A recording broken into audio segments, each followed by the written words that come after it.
ആ വന്ന മേശപ്പുറത്ത് ഗ്ലാസ്സിൽ ചായ അവലിരിപ്പുണ്ട് വേണമെങ്കിൽ അമ്മച്ചി ഇന്ന് വലിയ പഠിക്കാൻ തീരുമാനിച്ചിട്ടാ. അതേതായാലും നന്നായി. അമ്മച്ചിക്ക് എനിക്ക് ഇന്ന് വലിയൊരു ഗ്ലാസ് പാലിപ്പിക്കാം. പിന്നെ വേറെ വല്ലതും വേണോ? അല്ലെങ്കിൽ പാല് വേണ്ട, രാവിലെ എല്ലാ ദിവസം 5 മണിക്ക് വിളിക്കാൻ പറ്റുമോ? എന്റെ ജയ്സ എനിക്ക് ദേഷ്യം എന്റെ ഇട്ടാ അപ്പുറത്തേക്ക് പോയേ കത്തിയാണ് എന്റെ കയ്യിലിരിക്കണേ വരയും ഞാൻ. സീറ്റിൽ അവരാരെങ്കിലും വന്നോളൂ. ക്ലാസ് തുടങ്ങിയിട്ട് ഇപ്പൊ കുറച്ചല്ലേ ആയിട്ടുള്ളൂ. മാറണമെങ്കിൽ ഇപ്പൊ മാറണം, കേട്ടല്ലോ? നീ മാറണണ്ട. വീട്ടിലെ സീനാണ് അമ്മച്ചി പിച്ചിക്കോൽ. ആമ്പലയുടെ സൈഡിൽ ആരുമില്ലേ ലീഡർ ആവാൻ? നിന്റെ പേരൊന്നും ശരിയാവില്ല. അതിലും വേഗം നീ ആവുന്ന. അതല്ല ആദ്യം പറഞ്ഞ ശരത്ത് ലീഡർ ആവട്ടെ, ഓക്കെ അല്ലേ?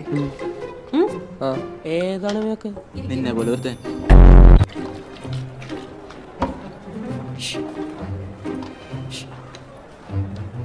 എന്ത്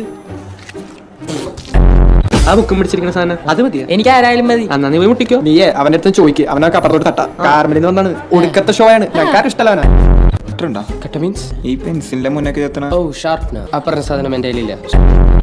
എടാ വിജിൽ സാർ നോക്കിയാടാ, പുള്ളി രാവിലെ വല്യച്ഛനും ഹായ് അടിക്കില്ലേ അതേക്കിരിപ്പുണ്ടല്ലോ. മിസ്സാണ് ഈ പേസ്റ്റിൽ മോറും കുത്തി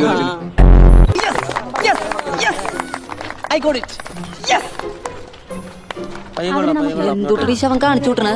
ടീച്ചറെ പുതിയ സ്റ്റമ്പ് എടുക്കണം. അല്ല ഇതിപ്പോ അറിഞ്ഞു പിടിക്കൂലോ.